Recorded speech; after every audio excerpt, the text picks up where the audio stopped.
Fala meus amigos, estamos começando aqui mais um vídeo do canal e no vídeo de hoje a gente vai falar sobre esse filme Tudo o Tempo Todo ao Mesmo Tempo, que é um filme que está concorrendo ao Oscar agora, um dos favoritos aí ao Oscar, e um filme muito interessante. Eu assisti esse filme essa semana, né? Fui ver o filme no cinema, que ele voltou para o cinema agora, aqui no Rio de Janeiro, e ele está concorrendo ao Oscar. Então a gente vai falar um pouco sobre o filme, sobre o que é o filme, qual é a história do filme, e tentar fazer algumas conexões desse filme com a filosofia e com a literatura e com a física também, né? Porque uma das bases que gira em torno do filme ali é a teoria dos multiversos, da física, né?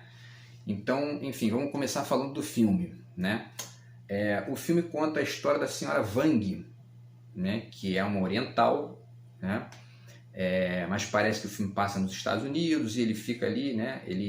Enfim, é uma mistura de lugares, porque justamente isso, né? O filme ele fala desses vários lugares ao mesmo tempo, né?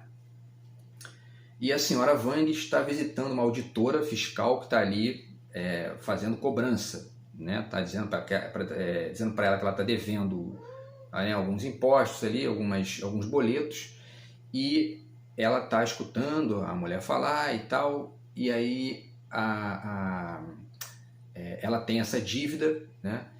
E eles estão tentando entrar num acordo, ela e a mulher, para pagar a dívida que ela tem ali, ela, o marido e a filha, né? E ao mesmo tempo, ela é uma mulher que ela acessa os multiversos, ela acessa várias realidades paralelas, né? Sem muito ali entender o porquê no início, né? O filme vai contando isso aos poucos, né? E, enfim, e aí, quer dizer, tem uma pilha de recibos e tal, e tem uma frase que surge logo no início do filme, que é muito interessante, que diz: o universo é muito maior do que você imagina, né? E essa é uma das bases ali da história, quer dizer, essa coisa das várias possibilidades, das várias probabilidades, né? Do acaso que vai movendo ali uma série de encontros e desencontros que vão acontecendo no decorrer da história, e ao mesmo tempo as possibilidades que essa mulher tem de visitar outras probabilidades dela própria, né? E de outras pessoas próximas, como o marido, a filha, né? E a própria auditora que está cobrando a dívida dela. Então o filme é interessante porque tem uma estrutura de drama, mas também tem alguns trechos de comédia e de aventura também, porque tem lutas, né? Tem trechos de lutas assim, né? Lutas orientais, né? Que eles vão, enfim, aquelas lutas com espada, com um escudo, e tem uma certa pegada de humor nessas lutas, né? Então, enfim, o filme é uma mescla de gêneros ali e vai discutindo essa questão da relação dela com essas várias probabilidades, tá? Então ela consegue acessar a memória, as habilidades de outras milhares de versões dela própria em outros multiversos, né? E o filme então exercita essa teoria dos multiversos no nível ali da personalidade, no nível da própria existência física dela, né? E temporal, de certa forma, né? E aí, evidentemente que tem uma série de construções surrealistas na história, né? Porque é isso, né?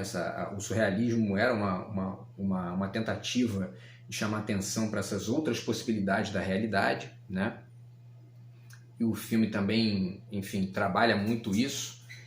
E aí tem uma questão, né? Porque a filha dela cai numa espécie ali de conexão com o mal, né? Que é representado por uma rosca, né? Uma rosca escura, assim, né? Que faz aquele papel do mal absoluto ali, que está capturando a filha.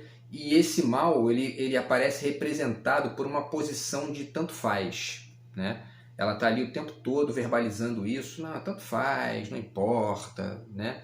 É uma posição meio que de indiferença absoluta ali que ela tem, e isso figura, né? Aparece figurando a lógica do mal. E o marido começa a falar com ela, né? Não, olha só, você é a única que pode salvar o mundo desse mal absoluto aí que tá possuindo a menina e ao mesmo tempo, né, colocando em risco a humanidade, os multiversos, etc. E ela por que que ela é uma das únicas possibilidades ali de resolver isso? Porque ela consegue acessar essas várias probabilidades, né? Então fica essa guerra ali entre o bem e o mal, que é, de certa forma, a jornada do herói tradicional, né? Que o cinema faz desde sempre, né? E que nesse filme está configurado ali a partir, né? E estruturado, né? Por essa teoria dos multiversos, tá? Então esse é o enredo mais ou menos do filme, né? Tudo o tempo todo ao mesmo tempo. E a gente fala então sobre o que é a teoria dos multiversos, né? Para poder explicar um pouco sobre isso, tá? Essa teoria surge basicamente com o Erwin Schrödinger, na década de 50. Tá? Ele está construindo ali as teses dele sobre, né, variáveis, equações. O Schrödinger é o autor, né, daquela teoria do gato de Schrödinger, que joga com a questão das probabilidades e tal. E ele é um dos primeiros a falar sobre essa questão, né, dos multiversos e sobre o fato de que várias diferenças temporais e físicas mesmo, né, convivem simultaneamente, né? Essa é a questão dos multiversos. E essa teoria foi se ampliando, foi, né, ganhando corpo no debate ocidental, na física, né? E hoje já existem várias teorias dos multiversos, né? Uma série de teses a esse respeito, gente que critica também, que vê problemas na teoria. E também apropriações dessa teoria por outros campos de conhecimento, né? Filosofia, a própria literatura, enfim, né? Essa interdisciplinaridade que vai dialogando no mundo aí, né? Então, o que seria essa teoria dos multiversos na física, né? Para resumir, para dar um resumo do resumo, né? Porque é uma coisa bem complexa, mas é isso, é a existência de vários universos simultâneos que vão evoluindo, né, que vão se expandindo ali de maneira autônoma, né, em várias, e aí tem as diferenças, né, alguns dizem que são bolhas, né, outros falam em membranas, né, que distinguem, que separam ali um multiverso do outro, né, e essa estrutura da teoria tradicional do Big Bang, que seria, né, uma explosão inaugural, que é o Big Bang, que dá origem a essa expansão e que vai até um certo ponto, depois ela se retrai e chega no Big Crunch, que seria a implosão final. Essa estrutura compareceria em todos esses multiversos. Agora, existem teses alternativas que dizem que não, que cada universo tem uma conformação física diferente, tem o aparecimento de estruturas materiais diferentes em cada um deles.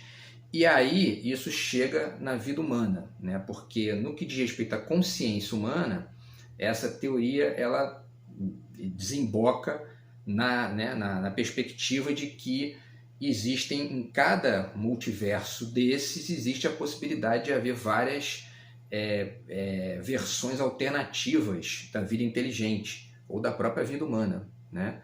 Então, num multiverso desse, eu sou, de repente, um jogador de beisebol. No outro multiverso, eu nasci, né, na Tailândia. Já no outro, né, enfim, eu, sei lá, vim, né, um camelo no deserto do Saara. Então, quer dizer, né, as probabilidades são infinitas, né, porque essa teoria, inclusive, joga com a questão do infinito. E ela é, de certa forma, filhote dessa ideia, dessa abstração que a gente criou sob o apelido de infinito, né? Porque é isso, né? A teoria das probabilidades, a própria ideia do universo como uma estrutura infinita, né? Infinito, não tem fim, né? Não tem um ponto ali que você chega e diz aqui acabou, né? Tudo isso chama ali a novas perspectivas, novas possibilidades, novas construções, né? E essa teoria dos multiversos é mais uma que surge para preencher, né, esse debate, né? E aí você tem, porque é interessante, né, a expansão do universo, isso eu, né, já li a respeito também, a expansão do universo é muito mais rápida do que a gente tem condição de dar conta, né? O próprio planeta Terra viaja a, parece que 1000 km por segundo aí, né? ou 1000 km por hora, né? Desculpa, 1000 km por hora, né? Que é uma, enfim, né? É uma velocidade muito bizarra em relação àquela que a gente tem normalmente no dia a dia, né? Então, isso significa que as galáxias vão se afastando umas das outras conforme vai passando o tempo, né? O que significa que a gente não tem muita condição de dar conta de se apropriar, né? Em termos de imagem, por exemplo, né? Ou, enfim, através dos mecanismos que a gente tem hoje, dessas estruturas sem que elas se percam, né? E a própria movimentação delas é uma movimentação em direção a essa perdição, vamos dizer assim, né? Elas vão se afastando inexoravelmente. E isso significa justamente essa infinitude, né? Porque, né, é aquela coisa, né? Se a gente pudesse... É um pouco a estrutura do horizonte, né? Na verdade. Quer dizer, se a gente fica tentando chegar no horizonte, mas ele está o tempo todo se afastando, né? É mais ou menos assim que funciona essa ideia de infinito, né? Ligada ao universo e a outras questões da física, né? Então, e aí voltando para o filme, né? Ele trata isso, vamos trazer para o filme de novo. Essa estrutura que eu estou falando aqui, isso é trabalhado no filme a partir da ideia da vida daquela mulher ali, da senhora Wang, né? E das pessoas que estão ao seu redor, do marido, da filha, da mulher lá que está cobrando ela, né, os recibos, e outras figuras que aparecem no filme também. Tá? Enfim, né? Então, o que mais que falta falar aqui? Né? Já falei disso aqui também. Então vamos fazer o seguinte agora. Vamos tentar dar aqui umas dicas para você poder tentar ler esse filme e entender um pouco melhor a estrutura que ele monta, né? Através da literatura e da filosofia, né? Porque essa questão do infinito e essa questão das várias possibilidades e probabilidades, ela é muito trabalhada na literatura e na filosofia, né? Um exemplo mais interessante que eu tenho para passar é o do Borges, né? Então está aqui o Ficções do Borges, que é um livro fantástico, né? Um dos livros mais brilhantes da história da literatura, na minha concepção, o melhor livro de todos. E você pode pegar, por exemplo, para você poder entender essa teoria dos multiversos e ao mesmo tempo, né, a construção do filme, você pode pegar aqui 2 contos do Borges para poder fazer essa, ou até mais, né? Mas peguem, por exemplo, Biblioteca de Babel, tá? Com as galerias hexagonais ali infinitas, né, da biblioteca, e que vão se perpetuando, enfim, ao infinito. O Borges trabalha essa ideia do infinito em vários contos dele, né? Mas pensa, por exemplo, nessa coisa dos multiversos a partir, né, da questão da Biblioteca de Babel, por exemplo, né? E aí a gente retorna ao filme, porque tem spoiler, né? Eu falo aqui no título, tem spoiler, então quem não viu o filme ainda, né? Enfim, no final do filme acontece uma questão muito interessante que, na verdade, o problema ali, aquela conexão da filha da senhora Wang com o mal, né, é resolvida e ela é desenhada a partir de uma espécie de término, né, para não dizer definida, mas enfim, né, o ponto-chave ali, né, a solução da jornada do herói se dá a partir de um abraço, né? Se dá a partir de um abraço que a senhora Wang dá na filha no final, né? Então, seria a mesma coisa que dizer que a biblioteca de Babel, essa biblioteca de Babel infinita, né? Essas infinitas possibilidades acabam se resolvendo num certo encaixe, né, que você tem, por exemplo, no final do Funes o Memorioso. Se você pega o conto do Borges, o Funes o Memorioso, você vai ver que ali tem uma pista para entender esse final do filme ali, né? Por quê? Um detalhe sutil que existe no Funes o Memorioso, que é pouco, inclusive, trabalhado, né? Eu nunca li nada a respeito, é que ele termina a história num quarto escuro.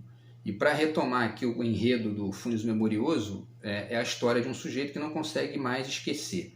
Então ele fica preso nos detalhes dos detalhes dos detalhes, ele fica relembrando o dia anterior, 350 mil detalhes do dia anterior, né? Ele vai ficando escravo disso, né? E chega num limite de esgotamento que ele acaba no quarto escuro, né? Enfim, e ele aí é visitado por uma pessoa lá que vai visitar ele e tal, e enfim, ele está no escuro, ele fala com a pessoa de dentro do escuro, né? E essa é uma pista, né? O Borges está dando uma pista ali. Por quê? Porque o conhecimento ele tende de fato ao infinito, né? Essa é uma das questões da ciência contemporânea, inclusive, né? E aí, para você fazer algum tipo de corte nesse infinito para poder gerar, né, minimamente alguma coisa da ordem do diálogo, do debate, né, e da própria pedagogia, do aprendizado, você tem que estabelecer meio que, enfim, você tem que fragmentar essa totalidade que é o infinito, né? E para isso você tem que estabelecer algum tipo de corte. É como se você colocasse isso num ponto depois de uma, vamos dizer assim, de uma movimentação de esgotamento, que é essa própria estrutura da Biblioteca de Babel e também da memória do Funes, né? Você chega num ponto que é um ponto de coesão mínima e de costura mínima daquele raciocínio, né? E ao mesmo tempo um limite mesmo, né? Você põe um limite aqui. É um pouco a questão da internet, se a gente pensa no mundo de hoje, né? A internet é um grande multiverso, né? Essa é a realidade.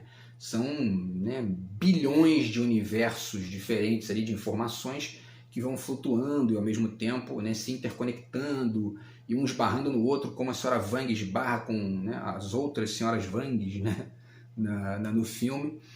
E, enfim, para que você estabeleça um limite nessa infinitude, né, nesse infinitismo, você tem que escolher um link ali, né, de vez em quando, e trabalhar com o conhecimento a partir de fragmentos, né?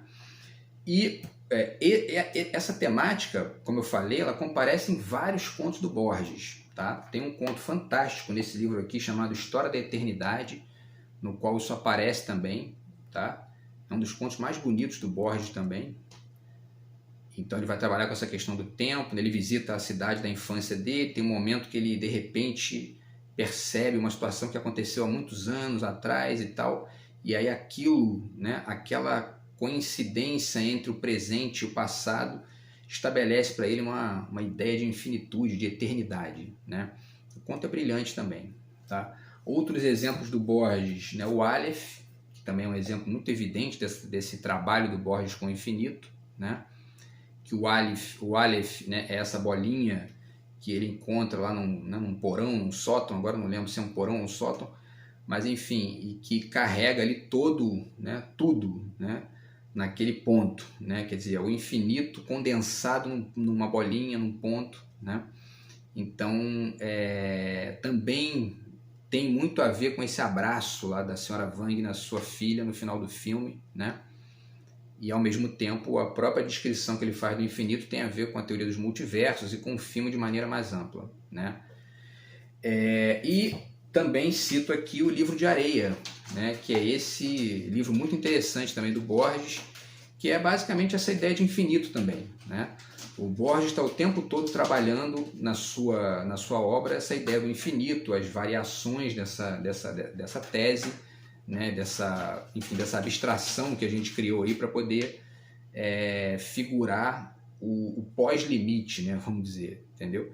E o Livro de Areia também é um conto sensacional, né? O Borges é um escritor fantástico, né? E todos esses contos que eu estou citando aqui, eles são interessantes para você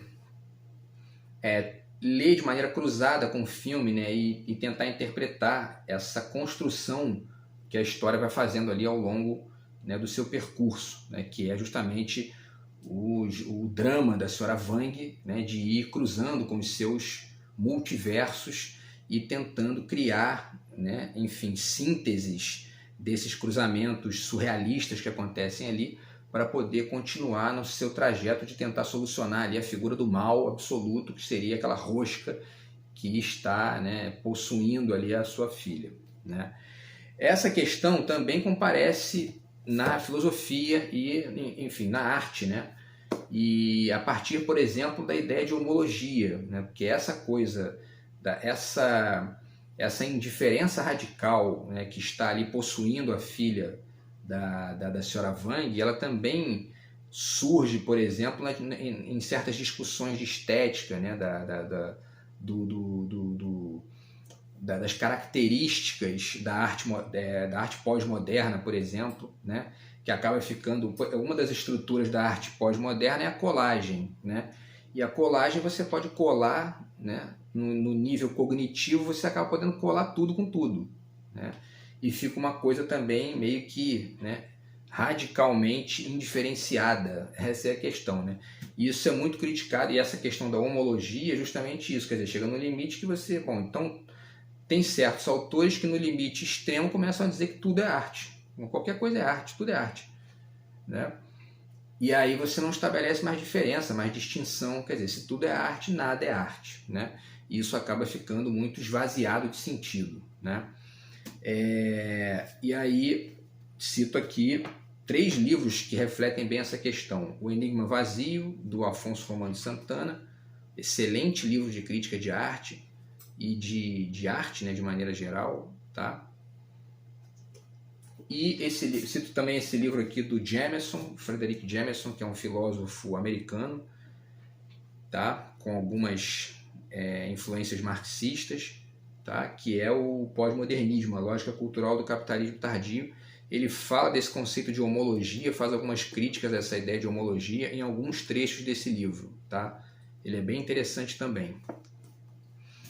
E deixo também para vocês essa dica aqui desse livro muito legal chamado Poética e Filosofia da Paisagem, tá? Do Michel Collot, pensador francês, tá bom? A tese dele é a de que o conceito de paisagem tem que ser, tem que ser conectado, né, com a própria atividade do olho, né? Quer dizer, o olho faz parte da paisagem que está contemplando, né? E aí isso acaba gerando no limite também uma certa homologia, quer dizer, então se tudo é paisagem, nada acaba sendo paisagem, né? Tem um trecho aqui muito interessante que figura esse dilema teórico, vamos dizer, né? Na página 104, né? Quando ele fala que a arte passa a se inscrever no próprio movimento do universo, né? Se o artista deve pintar o que sonha, não é se desviando do que vê, mas prolongando o que vê pelo ato dessa segunda vista, que é a imaginação, uma espécie de sonhar-ver. E aí ele continua, né? E aí ele fala que no limite a imaginação reintroduz o virtual no real e descobre o infinito no finito, né? Esse infinito descoberto no finito é basicamente a obra inteira do Borges, né? E esse infinito descoberto dentro do finito é também a estrutura do filme, tá? E agora é interessante pensar nos limites desse infinito, né? Paradoxalmente, é interessante pensar nos limites desse infinito, porque é isso, né? A senhora Wang, ela começa a esbarrar em vários multiversos, isso tem uma riqueza ali de apropriação, de experiências diversas para ela, né? E para todos que estão ali participando.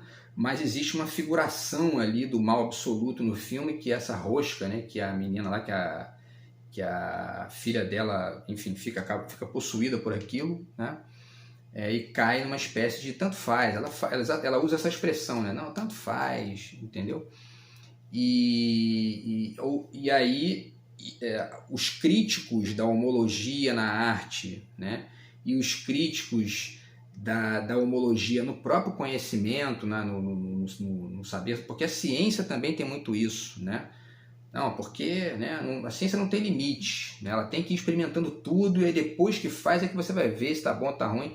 Isso pode acabar no nazismo, né? No Mengele da vida que, né, tanto faz, então vamos lá, vamos fazer experiência com os corpos das pessoas sem a aquiescência da pessoa, né? Enfim. Então tudo isso tem que ser pensado também, essa coisa, né, essa ideia dos multiversos e dessas experiências, né, enfim, muito vertiginosas. Essa palavra vertigem, inclusive, apareceu muito para criticar a pós-modernidade, né? elas têm que estar o tempo todo sendo refletidas, né? Então, o exercício de expansão é uma característica do ser humano, buscar o infinito é uma característica do ser humano, né? Mas, ao mesmo tempo, é interessante pensar nas consequências, né? E, ao mesmo tempo, no material que a gente já tem historicamente aí, né? Para poder ponderar os limites disso, né? As fake news são outro exemplo de tanto faz, né? Que é, repito, essa figuração do mal ali na rosca, né? daquela rosca negra, que é uma espécie de nuvem ali, enfim, condensado, que fica influenciando negativamente a menina no filme. Então tem vários exemplos disso no mundo, né? As fake news, enfim. Alguns exemplos são mais evidentes, né? Essa ideia das fake news, a ideia da arte como alguma coisa que, né? Qualquer coisa é arte, isso é mais evidente. Tem algumas coisas que são mais sutis, né? Deixo aqui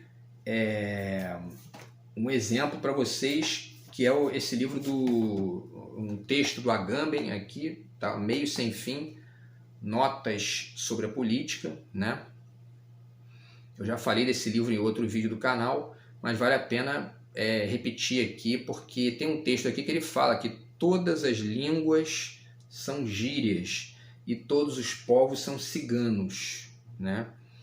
Isso parte de um pressuposto pós-moderno, parte de um pressuposto que é o pressuposto do não lugar, né? Que é justamente o limite extremo da ideia de utopia, que entrou em crise, né? Com a globalização e tudo mais. E aí você tem essa ideia de que eu li um autor, que depois eu trago para vocês aqui, que diz que o importante é habitar a mobilidade. Quer dizer, é exatamente o mesmo tipo de estrutura que move a ideia de multiversos, né?